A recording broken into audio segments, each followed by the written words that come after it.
Қайырлы күн достар, сіздерге қазір актуальныға, яғни вечный сторисқа обложка жасауды көрсетемін. Ол үшін бізге мынандай жоғары жақта тұрған Highlight деген программа қажет болады. Бұны сіздер Play Market'тен немесе App Store'дан скачать етіп алсаңыздар болады. Бұл жерде дайын түрлері де бар, және де өзіңіз қолдан жасауға да болады. Қолдан жасау үшін қалай істейсіз? Мына төмен жақтағын басасыз жазуды, сол кезінде сізге осындай экран ашылады. Осы жерде мына звездочканы бассаңыз, сізде әртүрлі картинкалар шығады. Осы картинкаларды қою арқылы жасаймыз. Мына жерде бояудың түсі тұр, сол бояуды бассаңыз әртүрлі түске келтіре аласыз. Яғни мысалға розовый, сары деген сияқты өзіңіздің жасайтын затыңыздың түсін келтіресіз. Қазір мен біреуін жасап көрсетейін. Мына кругтар бар, тағы да қосымша. Мынандай круг бар, мынандай круг, мынау сияқты кругтар бар. Потом төмен жақты қарасаңыздар, ақылы түрлер бар, яғни құлыпталып тұрған. Бұлардың ішіне кірсеңіздерде әртүрлі ақылы заттар бар, соларды сатып алып жасауларыңызға болады. Мен қазір тегін түрін көрсетем. Мынаны қоямыз. Бұның түсін өзгертуге болады. Розовый қылайық.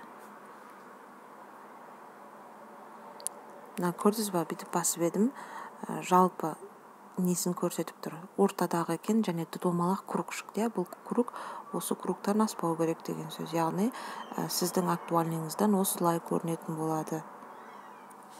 Енді сурет қоямыз. Мысалға, кекс жасайтын болсақ, кексті қоюға болады. Үстіп қойып. Сосын екінші Т деп тұрғанды көріп тұрсыздар, ол төмен жақта. Сол Т-ны бассаңыздар, текст жаза аласыздар. Оның нелерін өзгерте аласыздар. Шрифтін өзгерте аласыздар. Мысалға,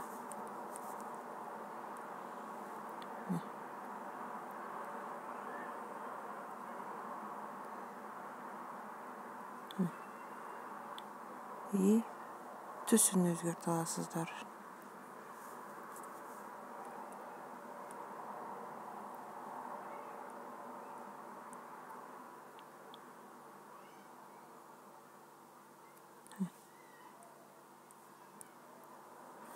Осылай жасайсыздар да, мынау уже қалай көрінетін. Мыналар әртүрлі арт жақтағы фондарға қажет түстер. Бұны мынандай мынадан табасыздар. Міне тұр ғой, парақша сияқты.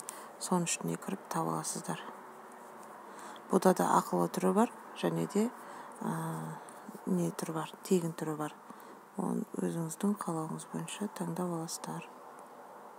Жалпы осыны сақтаймыз. Міне жоғары жақта тұр, сақтайтын көрсіздер ғой, стрелка.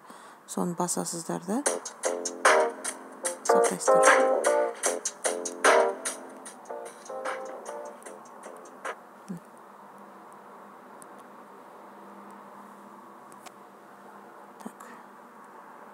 Міне менде сақталды. Осыны алып актуальный сторисқа қоямыз. Актуальный сторисқа қою үшін мындай актуальныға барамыз.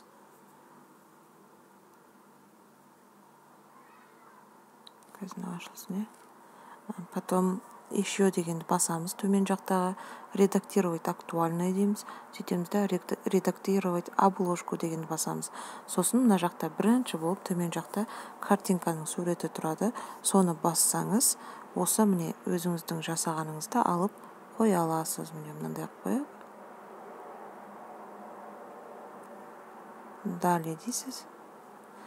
Готово дейсіз. И тағы да бір готово десеңіз, міне жасалынған сіздің обложкаңыз осы жерден шығатын болады. Іске сәт.